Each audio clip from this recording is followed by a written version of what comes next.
प्रिय दर्शकों, नमस्कार। एक बार फिर से उपस्थित हूं आप सबके सामने महत्वपूर्ण ज्योतिषीय कार्यक्रम और उसके साथ कुंडली का अध्ययन।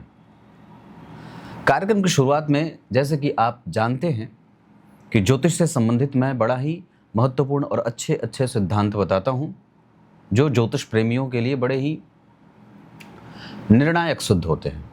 उसमें से आज जिस सिद्धांत से आपका परिचय करा रहा हूं वो नौमांस चक्र पर लागू होता है।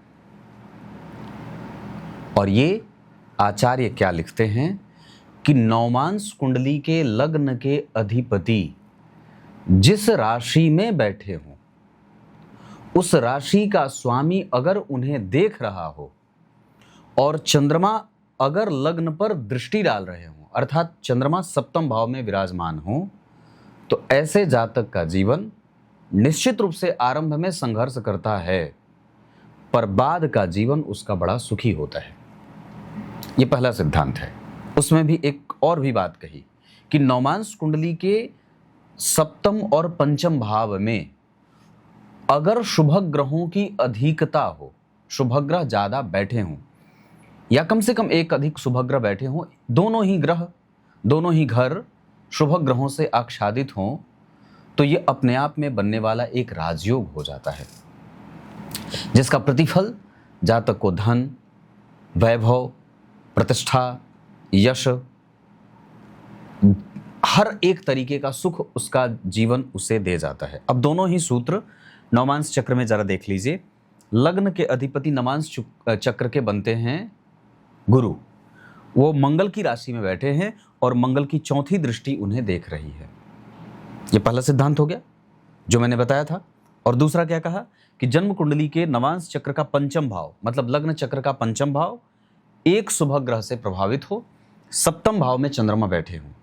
और पिछले वाले सिद्धांत में भी मैंने कहा था कि लग्नेश के ऊपर भाव के अधिपति की दृष्टि हो और चंद्रमा लग्न को देखते हों, उस जातक का जीवन निश्चित रूप से सुखी माना जाता है या उसका जीवन सुखी होता है। हाँ, ये बात जरूर है कि किसी भी व्यक्ति के प्रभाव में या उसका जो पूरा जो संसार है वो जो चल रहा होता है, उसमें कभी कभी उसे डूबना भी पड़ता है, उतरना भी पड़ता है, कुछ गलत लोगों से मैत्री भी करनी पड़ती है, ना चाहने वालों से भी बोलना पड़ता है, जिसको आप देखना भी नहीं चाहते उससे भी कई बार मैत्री करनी पड़ेगी। तो ये तमाम प्रकार की जो बातें होती हैं वो इसी के कारण होती हैं कि आपकी कुंडली का जो प्रभाव है और जो आपकी कुंडली के बैठे ग्रह हैं वो कितने व्यवस्थित, कितनी मजबूत व्यवस्था बना रहे हैं, है ना। बहुत मजबूत व्यवस्था अगर कुंडली के बैठे ग्रह बना रहे हैं, इसका अर्थ होगा कि कुंडली का तत्व अच्छा है। और अगर तत्व अच्छा है तो जीवन निश्चित रूप से अच्छा होगा। हमें इसका विश्वास रखना चाहिए। ये कुंडली के ग्रह कुछ और नहीं, परमात्मा के आशीर्वाद हैं, परमात्मा स्वरूप हैं, ईश्वर स्वरूप होते हैं। मैंने बात कही है कई बार, सूर्य भगवान राम है, जिसकी कुंडली में सूर्य अच्छे हैं वो नैतिकीय तत्वों का मर्यादित पुरुष होगा, पालन करने वाला। चंद्रमा भगवान कृष्ण, जिसका मन कभी दुखी नहीं होता है, वो भगवान कृष्ण है, जो सदैव मुस्कुराते रहते हैं। मंगल नृसिंहावतार भगवान का, जो खंभे जैसे निर्जीव स्थान से भी प्रकट कर दे, इतनी ऊर्जा है। बुद्ध बौद्धावतार, बुद्ध बौद्धावतार, इसको आप ऐसे जोड़ सकते हैं, ये शास्त्र की बात है, कोई अपने मन से नहीं करा। कुछ जो एक कार्यक्रम में मैंने ये जब बात बताई थी तो किसी ने पूछा था कि बुद्ध को बौद्धावतार से कैसे जोड़ा जाता है। अब एक बात बड़ी अद्भुत है कि भगवान को जब बौद्धावतार लेना था, बुद्ध वो नहीं जिसे आप और हम जानते हैं, बुद्ध एक स्तुति का नाम है। तो बौद्ध धर्म का जो आरंभ हुआ उसमें कई प्रकार के बौद्ध, बहुत बुद्ध हुए, कोई एक ही बुद्ध नहीं हुआ जिसे हम और आप जानते हैं, लुम्बिनी वाले बुद्ध नहीं, उसमें बहुत सारे बुद्ध हुए। तो क्या कहा कि जब बौद्ध धर्म की स्थापना करनी थी, तब नारायण ने गणेश जी की उपासना की थी कि मैं सनातन धर्म के विपक्ष में एक धर्म स्थापित करने वाला हूं, मुझे आज्ञा दीजिए या मुझे आशीर्वाद दीजिए कि मैं ये काम बिल्कुल बिना किसी विघ्न बाधा के कर सकूं। तो ये बुद्ध की बात है, जिसमें कंसंट्रेशन को बुद्ध से जोड़ा जाता है, इंटेलिजेंस को बुद्ध से जोड़ा जाता है। और बुद्ध वो हैं जो चंद्रमा के पुत्र हैं, देवगुरु बृहस्पति की पत्नी तारा से के गर्भ से जिनकी उत्पत्ति हुई है। इतने बुद्धिमान कि इनकी बुद्धि का जो जोड़ है वो गणेश जी से कर दिया जाता है। जिसकी कुंडली में बुध कमजोर हो उन्हें गणेश जी की पूजा करने को कही जाती है कि आप गणेश जी की पूजा करिए, क्योंकि समस्त प्रकार के देवता, गंधर्व, नाग, मृत्युलोक के जितने प्राणी हैं, देवलोक, मृत्युलोक, नागलोक और स्वर्गलोक जितने भी हैं, ये सब के अधिपति गणेश जी ही हैं, है ना, ये बात है। तो बुद्ध को बौद्धावतार से जोड़ा गया, देवगुरु बृहस्पति को वामनावतार से जोड़ा गया, भगवान का वामन अवतार। शुक्र को भगवान परशुराम से जोड़ा गया, है ना। शनि कक्षप, राहु वाराह और केतु मीनावतार, ऐसे करके भगवान के अवतार हैं। तो ये जितने ग्रह हैं ये सब अवतार विशेष होते हैं, भगवान के अवतार हैं। तो इतनी सारी बातें अगर बन रही हो कुंडली में और कुंडली के ग्रह ऐसे अगर निर्माण कर रहे हो अपना, तो आप समझ लीजिए कि आपके ऊपर भगवान की बड़ी विशेष कृपा है। और आप इस वजह से ही थोड़ी बहुत समस्याओं के साथ, क्योंकि ग्रह कभी कभी उनका अंत भी होता है, वो मृत्यु को प्राप्त करते हैं, वो अवस्था में अस्त हो जाते हैं, कई बार वो पाप कर्तरी में फंस जाते हैं, उलझ जाते हैं। इस वजह से जातक के जीवन को भी वैसे ही उलझाने का काम करते हैं। उनकी अवस्था कई बार कम हुई तो जातक के जीवन में उसका प्रभाव कम दिखा, कई बार उनकी अवस्था बहुत अच्छी हो गई तो जातक के जीवन में उसका प्रभाव अच्छा दिखा, ऐसा कहा जाता है, होता है। अब आइए इस कार्यक्रम को अब यहां से शुरू करते हैं और जातक के पंचांग से आपका परिचय करा देता हूं।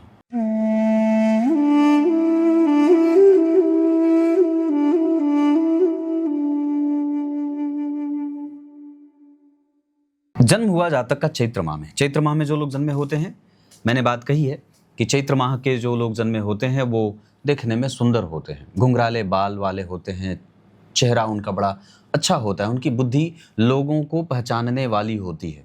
मतलब साधु संत सन्यासियों में और अच्छे लोगों में इनकी दृष्टि समझ जाने वाली होती है कि कौन कैसा है। और हंसमुख प्रवृत्ति वाले होते हैं, सैद्धांतिक होते हैं। जिसके साथ इनकी बनती है उनके साथ बहुत अच्छी बनती है, जिसके साथ नहीं बनती है उनके साथ कभी नहीं बनती है ना। थोड़े क्रूर होते हैं, रात में इनका दिमाग ज़्यादा चलता है, विषम स्वभाव वाले होते हैं, सम स्वभाव वाले नहीं होते, क्रूर धर्मा होते हैं, थोड़े निर्दयी, थोड़े कठोर होते हैं।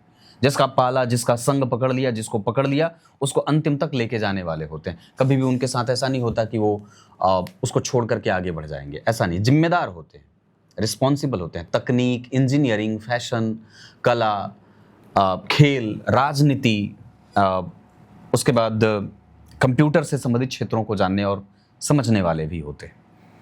तो ये इतनी सारी बातें। उसके बाद शनिवार को जन्मे हैं तो यहाँ पे असंतोषीपन की प्रवृत्ति हो जाएगी। उत्तरायण में जितने भी ग्रह होंगे, सूर्य, बुध, शुक्र, चंद्रमा, गुरु, ये सब बलवान होंगे और जातक को सकारात्मक बनाएंगे। और जीवन का जो कुछ हिस्सा होता है 27वां, 29वां, 41वां, 42वां, 48वां, ये इस समय पे चंद्रमा के नक्षत्र के कारण और राशि के कारण मैं ये बता रहा हूँ, व्यक्ति को अच्छी चीज़ों की सफलता मिलती है या अच्छी चीज़ों मतलब उसका भाग्य लाभ मिलता है। शुक्ल पक्ष के द्वितीया तिथि के चंद्रमा को कई बार व्यक्ति का धन एक जैसा नहीं होता, उसके जीवन में विषम परिस्थितियों का निर्माण होता है। वो घटनाओं दुर्घटनाओं से होतप्रोत होता हुआ आगे बढ़ाता है। इष्ट मित्र रिश्तेदारों से भी कई बार अनबन बनी रहती है। शुक्ल द्वितीया अश्विनी नक्षत्र में जातक का जन्म हुआ, देखने में बड़ा सुंदर, पर यह मूल संज्ञक नक्षत्र है। इस वजह से व्यक्ति के जीवन में सर्वाइव करने के लिए आरंभ में उसको बड़ी मशक्कत करनी पड़ती है। बाद में जैसे वो अगर व्यवस्था बना ले तो फिर उसको हराने वाला कोई नहीं होता, फिर वो बहुत ही ज़्यादा धन और ऐश्वर्य सुखों को प्राप्त करने वाला होता है। शुक्ल पक्ष के द्वितीय तिथि के चंद्रमा पापक होते हैं। इस वजह से व्यक्ति के मन में कभी कभी उग्रता, व्यग्रता, एक अकेलापन, एकाकीपन जैसा भाव रहता है। ओम अश्विनी कुमाराभ्याम नमः, इस मंत्र का जब व्यक्ति को लगभग अपने जीवन में 7 से 8 हजार बार जप लेना चाहिए। एक बार अनुष्ठान कराया, 8 बार जप लिया, दूसरी बार कराया, साल, 2 साल, 4 साल बाद फिर 7000, 8000 जप लिया, ऐसा करना चाहिए। नवग्रह कवच धारण करना चाहिए। चिरचीटे की जड़ गले में धारण करना चाहिए। पित्त से संबंधित समस्या न बने, इसका ध्यान रखना चाहिए। चोट चपेट की घटनाएं, दुर्घटनाएं, माथे पे चोट वगैरह लग जाए, इसका भी ध्यान रखना चाहिए। कई बार मंगल लग्नेश होने के बावजूद भी भाग्य का संग नहीं करते, ये भी आगे बताऊंगा क्यों। तो ये इतनी सारी बातें हैं। उसके बाद क्षत्रिय वर्ण और देवगण के कारण व्यक्ति में सुचिता है, धर्म है, आध्यात्म है, चिंतन है, ज्योतिष है, पुराण है, धर्मशास्त्र, कानून, इन सभी विषयों में उसकी बड़ी अद्भुत रुचि रहती है और वो इन सभी में दिलचस्पी रखता है और इनसे कभी भी उसका मन उबता नहीं है। वो अपने बारे में बहुत सारी चीज़ें अपने से भी जानना चाहता है, दूसरों से भी जानने की जिज्ञासा प्रकट करता है। धर्म क्या है, सत्य क्या है, परमात्मा क्या है, ईश्वर का स्वरूप क्या है, निर्गुण और सगुण में भेद क्या है ना? समुद्र के जल का स्वरूप क्या है, कैसे चीज़ें चलती हैं, आत्मा कैसे व्यक्ति को सजीव और निर्जीव बना देती है।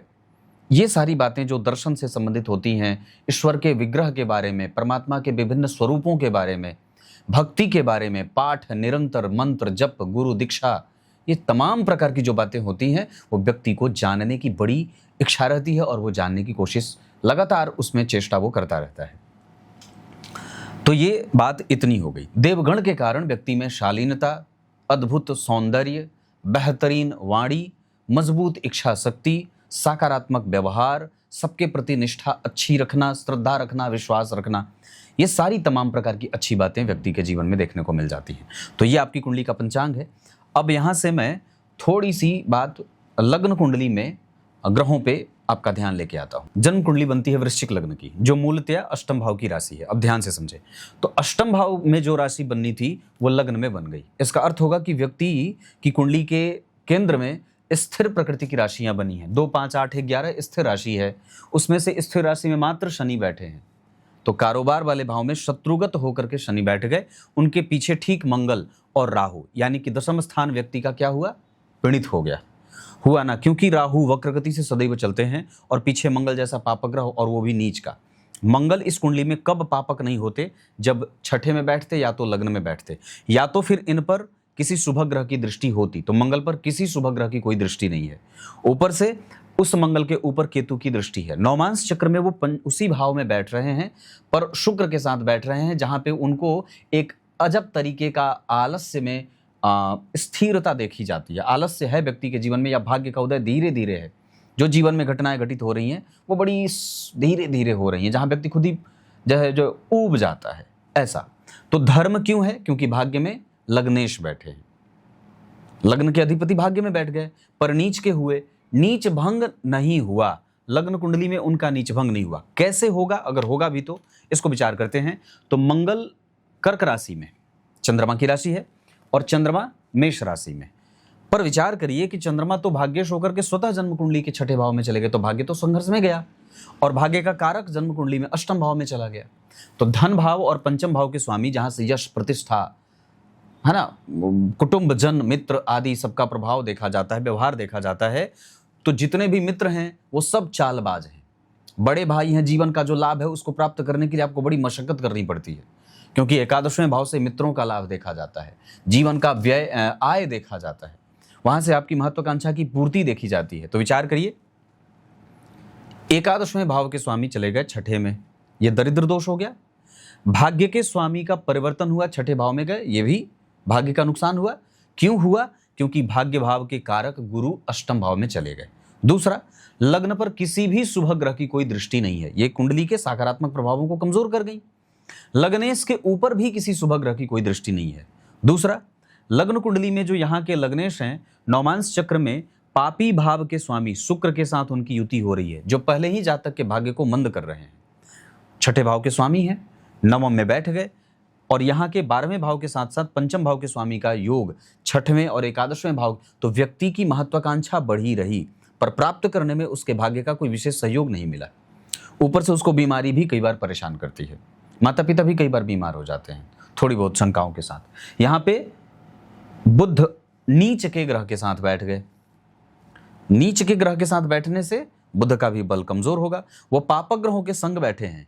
तो लग्न कुंडली के अष्टम भाव के स्वामी विपरीत राजयोग बना रहे थे, विषम परिस्थितियों का निर्माण होगा, बेवजह की चीजों पे दिमाग जाएगा, और नौमांस चक्र में वो संघर्ष में वापस आ गया, क्योंकि शनि और राहु के बीच में आ गए, फंस गए, उलझ गए। तो जो सुख मिलना चाहिए था, कंसंट्रेशन का, जो रिसर्च का लाभ मिलना चाहिए था, वो आपने पूरी मेहनत की, जीवन को आगे बढ़ाने के लिए पूरी मशक्कत की, पर वस्तुतः उसका यश संघर्षों के साथ मिला, या कई बार उसका क्रेडिट किसी दूसरे को चला गया। दशमांसा चक्र में चतुर्थ स्थान में मंगल बुध के साथ बैठ गए, तो क्या हुआ, भाग्य के स्वामी चतुर्थ में गए, अच्छी बात है। लेकिन मकर लग्न की कुंडली के लिए लाभेश और चतुर्थेश होकर के मंगल बहुत अच्छे नहीं होते। और साथ ही साथ यहां पर के लिए तो वो लग्नेश होकर के भाग्य में बैठे हैं, धर्म रहा। यहां वो जन्म कुंडली के पंचमेश होकर के नवम में गए, काफी हद तक थोड़ी अच्छी बात है, पर फिर भी राहु केतु का संपर्क रहा और दशमांसा चक्र में वो चतुर्थ भाव में आ गए, अच्छे भाव के स्वामी नहीं होकर के, तो मन को जला रहे हैं। सदैव व्यक्ति अपने लक्ष्य को प्राप्त करने के लिए अपने मन को, बुद्धि को, चित्त को व्यग्र कर रहा है, घबराया हुआ है, फिर भी उसे शांति नहीं है। और जिस चीज को प्राप्त करके उसे सबसे ज्यादा सुख और सुकून मिलता है, वो चीज उससे लगातार ऐसा लगेगा उसे कि दूर होती जा रही है। और बाकी के लोगों से जब वो अपनी तुलना करता है तो पिछड़ा हुआ सा महसूस करता है। ये बात है। तो कुंडली में यहां पे अब एक बात और है, जो कुंडली के बहुत अच्छे राजयोग बनाने वाले ग्रह थे, जिनके कारण राजयोग बन सकता था, वो चंद्रमा और सूर्य थे। क्योंकि वृश्चिक लग्न की कुंडली के लिए त्रिकोण और केंद्र के स्वामी होते हैं चंद्रमा और सूर्य। अच्छी बात यह थी कि पंचम भाव में बैठे थे दशम भाव के स्वामी। इससे बढ़िया योग कुछ होता नहीं है कि दशम भाव के स्वामी पंचम में बैठ गए, ये राजयोग बनाने वाली बात हो गई। लेकिन वो सूर्य जो लक्ष्मी के कारक होते हैं, जो प्रोग्रेसिव बनाते हैं, जो व्यक्ति की समाज में प्रतिष्ठा देते हैं, वो केतु के साथ बैठ जाने के कारण व्यक्ति का विकास एक तरफा हो जाएगा और उसका यश, उसकी प्रतिष्ठा, उसकी सामाजिक छवि अब अनुभवों की मोहताज हो जाएगी। मतलब अब धन कमाने के लिए आपको अनुभव ज्यादा और धन कम।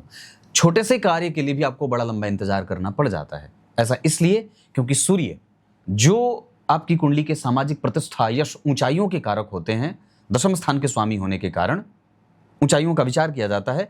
अब वो राहु और केतु के संपर्क में आकर के खुद को संघर्ष में डाल लिए। और यही नहीं, कई बार सरकारी संपत्ति से, सरकार से भी कोई विशेष उसकी योजनाओं का जातक को लाभ नहीं होता है। ये कुंडली की कुछ कमजोर पहलू जो मैंने आपसे बताए हैं। अब डिग्री की बात करें तो लग्न 19 अंश का बना है, ये ठीक है। इसका अर्थ है कि व्यक्ति समझदार है, हम उस पर विश्वास कर सकते हैं, उसके निर्णय समझदारी से युक्त होते हैं। और स्वास्थ्य भी ठीक है, दिनचर्या भी ठीक है, व्यवहार कुशल भी है, स्वाभिमानी भी है ना। लेकिन अब दिक्कत क्या है कि लग्नेश ही जन्म कुंडली में 5 अंश के बैठ गए, तो डिग्री का बल कम होने के कारण ग्रह अब कमजोरी की तरफ बढ़ रहा है। ऊपर से मंगल नीच के हैं और 6वें भाव में बैठ गए हैं चंद्रमा, तो गड़बड़ी हो गई। हालांकि एक पक्ष जरूर होगा कि व्यक्ति में जो साहस, बल, धर्म और आध्यात्म का संचार है वो जीवन भर बना रहेगा, क्योंकि मंगल भाव से वर्गोत्तम हो रहे हैं। ये एक अच्छी बात है, पर उतनी अच्छी बात नहीं है जितनी होनी चाहिए, क्योंकि राशि से ग्रह वर्गोत्तम नहीं है। भाव से वर्गोत्तम होने का सामान्यतया फल मिल जाता है, पर जो राशि से वर्गोत्तम होता है उसका फल ज्यादा मिलता है। ये बात समझनी होगी। तो क्या कहा कि सबसे पहले तो लग्न का मान अवरुद्ध अवस्था का नहीं है, युवावस्था का है, प्रौढ़ है, जिम्मेदार है ना, रिसर्च करना चाहता है, समस्याओं से लड़ना चाहता है, चाहे किसी भी स्थिति में वो समझौता नहीं करना चाहता है, नुकसान से, गलत चीजों से, अधर्म से, अन्याय से, उसके साथ नहीं जाना चाहता। उसके बाद सूर्य की अगर बात करें तो सूर्य 24 अंश में बैठे हैं। उनकी डिग्री ऐसी है कि उन्हें दृष्टि दे रही है। इस वजह से व्यक्ति के पास चाहे कुछ भी विषम परिस्थिति का सामना करना पड़े, फिर भी उसका लक्ष्य उसके सामने चमकता रहता है। चंद्रमा जन्म कुंडली में 7 अंश पे बैठे हैं। ये व्यक्ति को बाहर निकलने में मदद करते रहेंगे, क्योंकि 12वें भाव पे एक सौम्य ग्रह की दृष्टि पड़ गई है ना। उसके बाद मंगल डिग्री में कमजोर है, इस वजह से वो जहां बैठे हैं वहीं बैठे हैं। अच्छी बात होती कि उनके पास डिग्री होती, जिससे साहस, बल, धर्म और इकट्ठा करने में व्यक्ति को बल मिल जाता, पर वो नहीं है।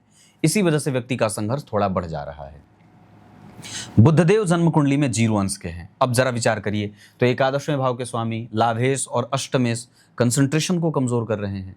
हालांकि बुध हैं, 6ठे भाव में बैठे हैं, तो फिर भी व्यक्ति को विषम परिस्थितियों से लड़ने की शक्ति और सामर्थ्य तो देंगे। ब्राह्मणों का पूजक, धर्म की समझ, साहसिक संचार, ये सब व्यक्ति के पास बुध के कारण रहेगा। उसके बाद देवगुरु 5 अंश पे, इनके पास भी डिग्री कम है। अब होता क्या कि अगर देवगुरु के पास डिग्री बल होता, 6 अंश से ऊपर होते, तो कम से कम वो ऋण मुक्ति में सहायता कर जाते। 12वें भाव पर दृष्टि जाती, चतुर्थ पे जाती, धन भाव पे जाती, तो इन भावों में शुभ ग्रहों की दृष्टि के कारण व्यक्ति की पैतृक संपत्ति, लाभ के योग, अच्छे लोगों का फुर्सत में मिलना और नए नए अचानक से जो धन लाभ होता है वो मिल जाता। पर वैसा अब होने से वंचित हो जाएगा जातक, क्योंकि गुरु का बल कमजोर है। ऊपर से अष्टम भाव में बैठे हैं तो उनके पास भी किसी शुभ ग्रह का कोई बल नहीं है। राहु और केतु के एक्सेस में आ रहे हैं, गुरु से 4 घर आगे राहु, गुरु से 10 घर पीछे केतु, तो राहु और केतु के एक्सेस में होने के कारण कई बार व्यक्ति अपना जो सकारात्मक प्रभाव है उसको खो जाता है, ऐसा भी होता है। तो ये गड़बड़ी है।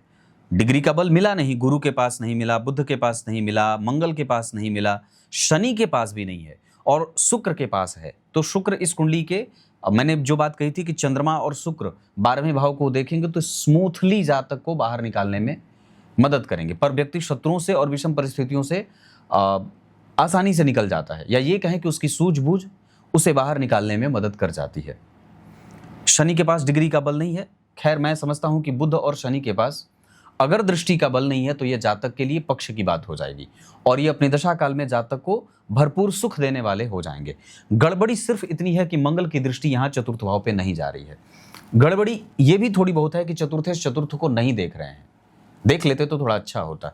हालांकि तृतीय और चतुर्थ के स्वामी होकर दशम में बैठे हैं, वृश्चिक लग्न की कुंडली के लिए वो अच्छे नहीं होते, लेकिन विचार करिए तो चतुर्थ और तृतीय भाव के स्वामी को पापकर्त्री लग जाने के कारण माता पिता, भाई बहन, कुटुंब, मानसिक सुख, ये सब संघर्ष में चला जाता है। संघर्ष का दूसरा कारण यह भी होगा कि उस भाव का स्वामी अगर दृष्टि से युक्त होता, मतलब उसकी दृष्टि इतनी होती, तो कम से कम वो व्यक्ति की संपत्ति के मामले में, धन के मामले में, स्टेट के मामले में, करेंसी के मामले में, जमीन जायदाद के मामले में उसकी मदद कर जाता। थोड़े संघर्षों के साथ ही सही, पर मदद कर जाता। राहु जन्म कुंडली में बहुत अच्छा बैठे हैं और मैं उन्हें बहुत बेहतरीन कहूंगा, क्योंकि 12 अंश पे बैठे हैं। उनकी दृष्टि आपको बलवान बना रही है, पर कई बार सरकार से नुकसान भी कर रही है। हाँ, ये बात जरूर है कि वो सप्तम भाव पे दृष्टि डाल रहे हैं। राहु की उच्च दृष्टि है द्वितीय भाव पे, सप्तम भाव पे, वृष राशि पे। इस वजह से वो काफी हद तक आपकी सुरक्षा करने में सफल होंगे या परिस्थिति को समझने वाला बनाएंगे। कब कैसा कौन सा मोड़ लेना है, कब किसको कैसी बात बोलनी है, इस मामले में राहु आपको कम से कम संजीदा इंसान बना देंगे। तो यह है ग्रहों की दृष्टि की बात। अब मैं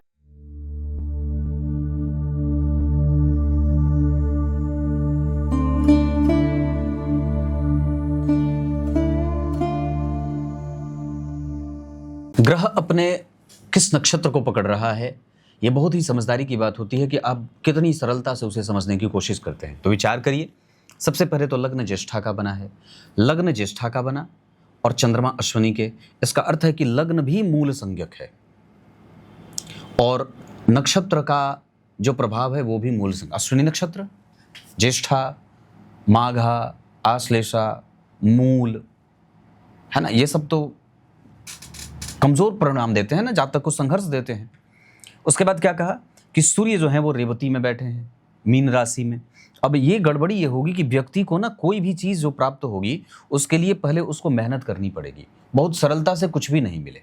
और चंद्रमा अश्विनी नक्षत्र में बैठ करके व्यक्ति को एक तरफ अनुभवी बना रहे हैं।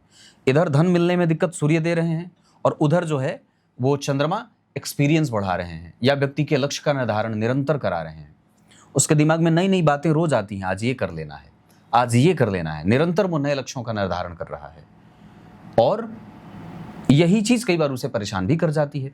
मंगल जन्म कुंडली में बैठे हैं पुष्य नक्षत्र के, तो धर्म, आध्यात्म, चिंतन, बड़ों का आशीर्वाद, उसके बाद पुष्य नक्षत्र का प्रभाव जातक को प्रतिभा संपन्न बना देगा, है ना। गुरु जन्म कुंडली में, बुध देव जन्म कुंडली में अश्विनी नक्षत्र के बैठे हैं, यहां भी व्यक्ति के पास बहुत सारे विषयों का अनुभव रहेगा, एक्सपीरियंस जीवन दे रहा है। देवगुरु जन्म कुंडली में मृगशिरा में बैठे हैं, ये बढ़िया बात है और मैं समझता हूं कि देवगुरु यहां पे व्यक्ति के धर्म, आध्यात्म को बलवान बना रहे हैं, उसके रिसर्च को आगे लेके जा रहे हैं, मृत्यु के समय के कष्ट का समापन कर रहे हैं। शुक्रदेव जन्म कुंडली में भरणी नक्षत्र में, अपने लिए व्यक्ति भाग्यशाली होता है थोड़ा कम, पर दूसरों के लिए ज्यादा, दूसरों की बातों को समझने वाला, क्रिएटिव और हाजिर जवाब होता है। ये सब बातें कला में बड़ी अच्छी समझ होती है, दूरदृष्टिता होती है, अनुभव से युक्त होता है, बहुत गंभीर बोलने वाला होता है, शत्रुओं के साथ भी मैत्री करने का विचार रखने वाला होता है। और शनिदेव मघा नक्षत्र में बैठे हैं, यहां मैंने बात कही थी, यहां भी ये मतलब संज्ञक वही नक्षत्र है, तो यहां भी व्यक्ति के जीवन में संघर्ष की स्थिति बन जाती है और उसके जीवन का जो प्रभाव है, जो प्रोग्रेस है, वो समय मांगता है। दिनचर्या समय मांगती है। समाज में प्रतिष्ठा प्राप्त करने में आपको समय देना होगा। राहु जन्म कुंडली में हस्त नक्षत्र में बैठे हैं और चंद्रमा अश्विनी नक्षत्र के पहले ही हैं। इस वजह से यहाँ व्यक्ति का एग्रेसिव होना बड़ा सामान्य और आम हो जाता है ना। पर फिर भी वो जितना बैलेंस करना चाहता है शुक्र, बुध और चंद्रमा के कारण, उतना लगभग कोई नहीं कर पाए। तो ये नक्षत्रों का प्रभाव है। विचार करके देखें तो जन्म कुंडली के लग्न के स्वामी का भाग्य भाव में बैठना धर्म से युक्त कार्य करने में मजबूती दे देता है। डॉक्टरी हो जाए, इंजीनियरिंग हो जाए और बैंकिंग हो जाए, फाइनेंस हो जाए, शेयर हो जाए, ये सारी बातें। धन भाव के स्वामी का अष्टम में बैठना, पैतृक संपत्ति से बहुत कुछ ना मिले, स्वयं से ही सब कुछ करना पड़ता है। तृतीय भाव और चतुर्थ भाव के स्वामी होकर दशम में बैठना और उसको पापकर्त्री में जाना, पराक्रम परिणाम का मोहताज हो जाए। मानसिक सुख, शांति का जो है प्रभाव वो आपको संघर्षों में लेके जाता है। पंचम स्थान के स्वामी का अष्टम में बैठना, यश, मान, पद, प्रतिष्ठा, संतान, दाम्पत्य, प्रेम, विवाह, ये सब घर्षण में चले जाते हैं, दूरस्थ हो जाते हैं। छठवें भाव के स्वामी का चतुर्थ में बैठना अपने भाव से, और नवम भाव के स्वामी का छठे में जाना, यहाँ व्यक्ति को मेहनत करने के बाद उसको उसका फल मिलता है।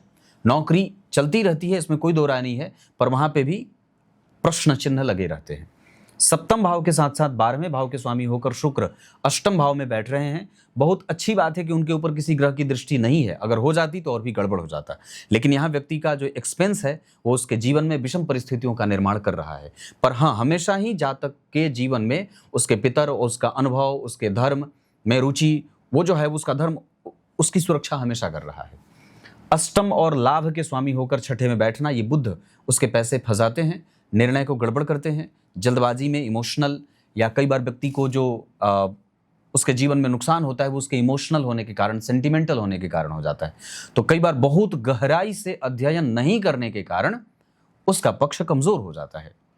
इसका दूसरा कारण ये होगा कि बुध के 4 घर आगे मंगल बैठे हैं, जो व्यक्ति के निर्णय लेने की क्षमता को सफोकेट करते हैं। घबरा जाना, जल्दबाजी में कुछ भी ले लेना, समझ में ना आए, व्यय कर देना, बाद में पश्चाताप करना, गलत लोगों के साथ मैत्री में जाना, ये सारी बातें जन्म कुंडली में दिखाई देती हैं। दशम स्थान के स्वामी होकर केतु के साथ बैठने के कारण व्यक्ति के जीवन में जो प्रोग्रेस मिलेगा करियर में, वो अनुभव ज्यादा देगा, धन कम देगा। लाभ भाव के स्वामी का छठे में बैठना, ये दारिद्र दोष है, जहां व्यक्ति को मित्रों के कारण, अतिरिक्त व्यय के कारण, समझ नहीं पाने के कारण कई बार विषम परिस्थिति का निर्माण होता है और जीवन में आर्थिक हानि होती है। बुध का प्रभाव ऐसा है। तो ये मैंने इतनी बात कही। अब जरा ध्यान से देखें तो कुंडली का केंद्र लगभग खाली है। 25% बल यहाँ मिलता, 50 यहाँ मिलता, 75 यहाँ मिलता, और जो केंद्र में बैठा भी है वो पापकर्त्री में है, तो गड़बड़ है। दशमांशा चक्र में जो चतुर्थ में बैठा है, और जो जरा विचार करिए तो मंगल बैठे हैं। ये मंगल कौन है? मकर लग्न की कुंडली के लिए बिल्कुल ही अच्छे नहीं होते। उस लग्न की कुंडली के लिए योग कारक ग्रह का केंद्र में होना अच्छा था। तो सिर्फ यहाँ बुध के कारण जातक के करियर में कुछ अच्छा होता देखा जा रहा है। पर विचार करिए कि बुध यहाँ भी बैठे हैं जो वो बहुत अच्छे नहीं है, वो संघर्ष में ही हैं। क्यों संघर्ष में हैं? क्योंकि मंगल के साथ बैठे हैं, पापी भाव के साथ। भाग्य भाव का जो स्वामी है बुध, छठे भाव का जो स्वामी बुध है, वो पापी भाव के साथ बैठा है। इस वजह से व्यक्ति के जीवन में मानसिक शांति प्राप्त करने के लिए कई बार वो कृत्य भी, वो काम भी करना पड़ता है जो व्यक्ति नहीं करना चाहता है। दूसरा, यहाँ जो गुरु और सूर्य बैठे हैं वो मकर लग्न की कुंडली के लिए कौन होते हैं? 12वें भाव के स्वामी। और सूर्य कौन है?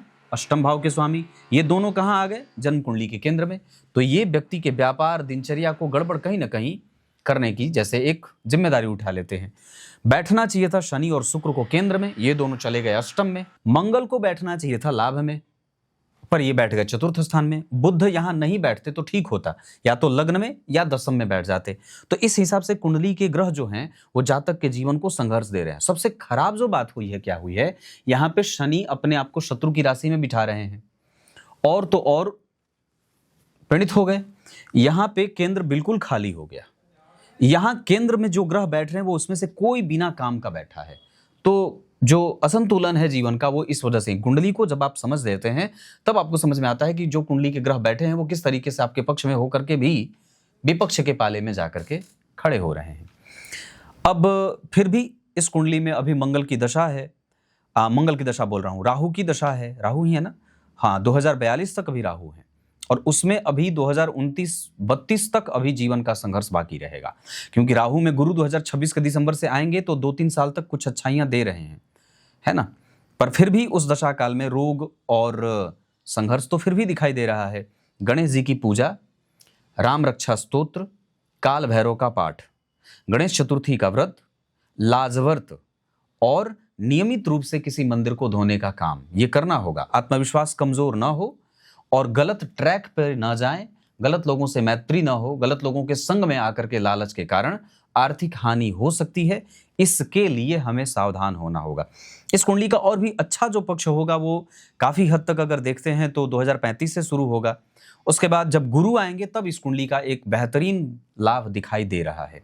व्यापार स्वतंत्र करने का योग इस कुंडली में जरूर बना हुआ है। कई बार व्यक्ति प्राइवेट नौकरी करता है पर उसमें भी उसे गड़बड़ी का सामना करना पड़ता है। सरकारी नौकरी की तैयारी करे, सफल ना हो भी, अगर सरकारी नौकरी में है भी तो भी वहां पे कहीं ना कहीं चपत लग जाती है। फिर उसके बाद अगर प्राइवेट में नौकरी में है तो उसमें आर्थिक परेशानी झेलनी पड़ती है। तो अपनी परिस्थिति को समझते हुए और दशमांसा चक्र में गुरु को देखते हुए, सप्तम भाव को देखते हुए ये बात कही जा सकती है कि जातक को स्वतंत्र कारोबार की तरफ जाना चाहिए। अष्टक वर्ग के आधार पर व्यक्तित्व को और भी ज्यादा शांत करना होगा। वाणी पे हम ठीक हैं, उसमें कोई गड़बड़ी नहीं है, हम मेहनत निश्चित रूप से बहुत अच्छा कर रहे हैं और माता पिता का सहयोग भी है, आशीर्वाद भी है, पर कहीं ना कहीं पिता से थोड़ा बहुत कम्युनिकेशन कमजोरी दिखाई दे रही है। संपत्ति इकट्ठा करने में मंगल और शनि का कोई विस्तृत सहयोग प्राप्त नहीं हो रहा है और मैंने इस पे अपने मेन चैनल पे कार्यक्रम बनाया था कि जब चतुर्थ भाव से शनि और मंगल का संबंध बन जाता है तो उस व्यक्ति को ना संपत्ति इकट्ठा करने में भले थोड़ी मशक्कत करनी पड़ती है पर वो इकट्ठा बहुत ज्यादा बढ़िया कर लेता है। मतलब अपने पीछे वो काफी अच्छी जो है वो स्टेट खड़ा कर देता है। यश, मान, पद, प्रतिष्ठा, लोगों से प्रेम, समाज में जो नाम मिलना चाहिए उसमें व्यक्ति संघर्ष ही करता दिख रहा है। जबकि नौकरी और व्यापार में पहले नौकरी, दूसरे नंबर पे व्यापार, पर व्यापार को आगे बढ़ाना होगा। जैसे जैसे आप गुरु की दशा के निकट जा रहे हैं आपको कोशिश करनी होगी कि आप व्यापार करें। फिर उसके बाद अगर बात करते हैं तो कंसंट्रेशन निश्चित रूप से बहुत अच्छा है। धर्म में रुचि, भगवान की भक्ति, मंत्र जप, पूर्व काल में भी व्यक्ति मंत्र जापक था और अपने मेहनत से ज्यादा वो मंत्र जप करता था। पूर्व काल में भी गुरु मंत्रों के प्रति उसकी श्रद्धा थी, इस जन्म में भी रहेगी। तीर्थ दर्शन, बड़े बूढ़ों का आशीर्वाद, पितरों के प्रति विशेष निष्ठा और श्रद्धा, ये सब जातक की कुंडली में दिखाई दे रहा है।